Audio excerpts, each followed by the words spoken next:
আমি নতুন একটি সিনেমা রাসেল মিয়াকে নিয়ে শুরু করতে যাচ্ছি। এখানে বাংলাদেশে কোনো নায়ক নায়িকা নাই। সবাই আমাকে বলে আমি লো বাজেটের কম বাজেটের সিনেমা বানাই, সবাইকে নিয়ে একটা গর্তের ভিতরে ঢুকবো। আজকে আমি আমার সিনেমার নামটা আমি ঘোষণা করব। সাংবাদিকদের ডাকছে আমাদের একটা নতুন কাজের জন্য সিমি ঘোষণা করবে। এজন্য আপনাদের সবাইকে আমাদের এফডিসির বাগানে আজকে ডাকছে। সিমি কথা বলো। আসসালামু আলাইকুম। ওয়ালাইকুম আসসালাম। এই সবাই সালাম নিল না কেন? এরা তো ঠিক না।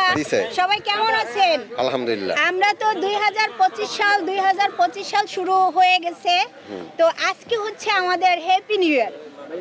আজকে হ্যাপি নিউ ইয়ারটা কেন বলছি? আমরা 2025 সালে আমি সবাই তো জানেন, সবাই আমাকে বলে আমি লো বাজেটের কম বাজেটের সিনেমা বানাই।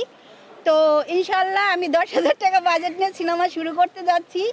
আর এটা উল্লেখ করার পিছনে অবশ্যই কারণ আছে। কারণটা অবশ্যই আপনারা সবাই জানতে পাবেন।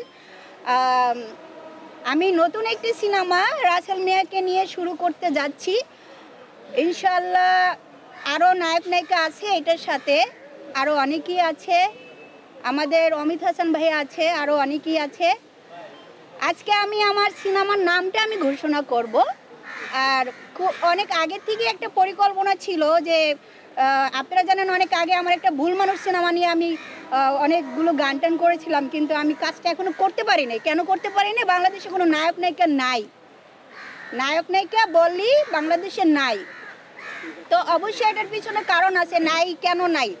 আমরা প্রযোজকরা অনেক সময় বাধ্য হয়ে কাজ করতে যাই, মানে আমরা কোন জায়গায় এসে ফেঁসে গেছি।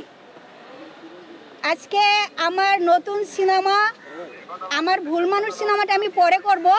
এখন আমার নতুন একটি সিনেমা, যেই সিনেমাটা আমি করতে যাচ্ছি রাসেল মিয়াকে নিয়ে, সেই সিনেমাটার নাম হয়েছে বাসর হবে মাটির ঘরে।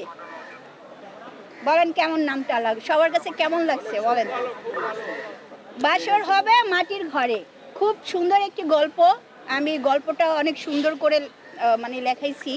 ইনশাল্লাহ আশা করি 2025 সাল সবার জীবনে একটু ভালো কিছু হচ্ছে, আমাদের জীবনে একটু ভালো কিছু হোক।